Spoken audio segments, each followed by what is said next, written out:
happy that I joined this event because it's an eye-opener, and also I don't think there's any other conference I've attended that is similar to this one, or same as the company behind it.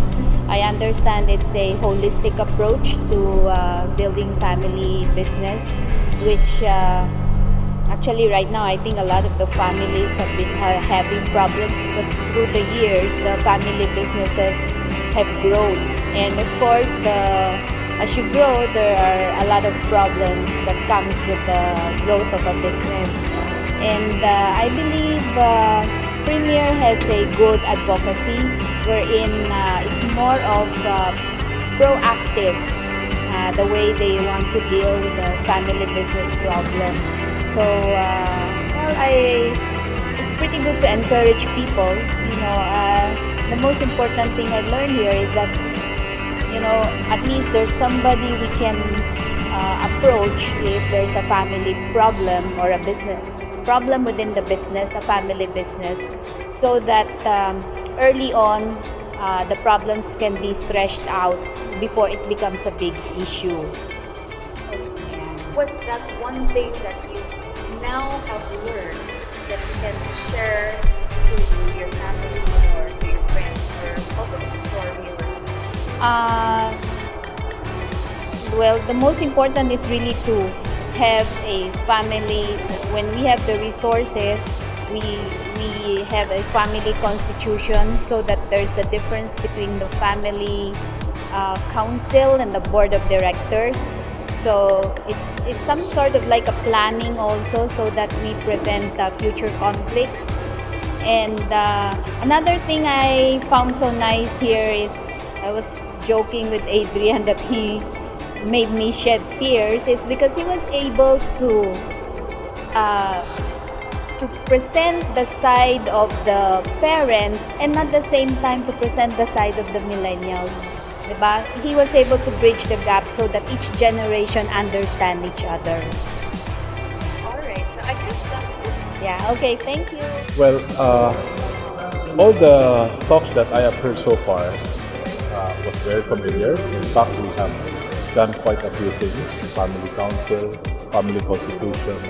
But I guess the biggest takeaway for me today would be, it was a wake-up call to all of us, including myself and hopefully my group, that we can never be too complacent. Because first of all, we might think that by doing all of these things, it was merely compliance.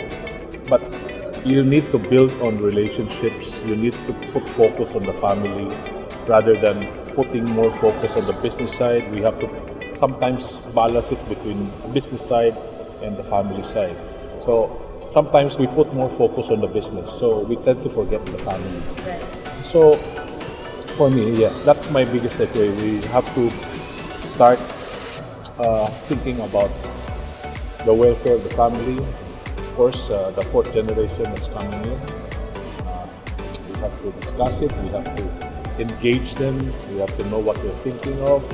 Not just merely our thoughts, but also we have to tap them. So I guess it's for me it was a wake-up call, re-energize on what we need to do. We need to do it fast. Yes, All right? that's the key word, fast. Yeah.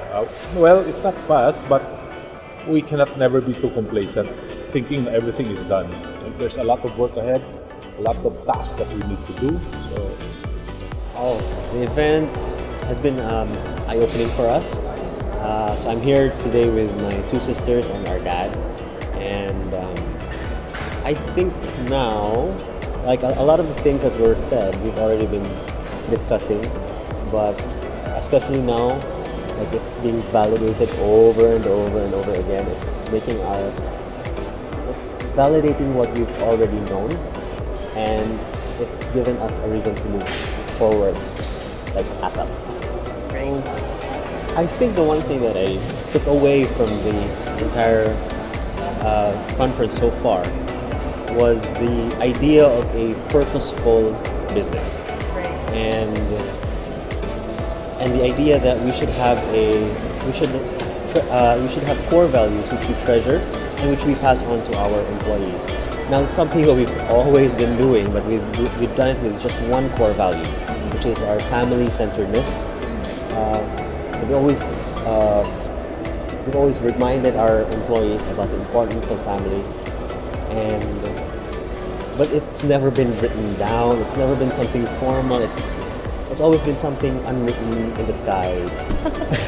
So now it's like, okay, we need to do something about it so that it will transcend our generation.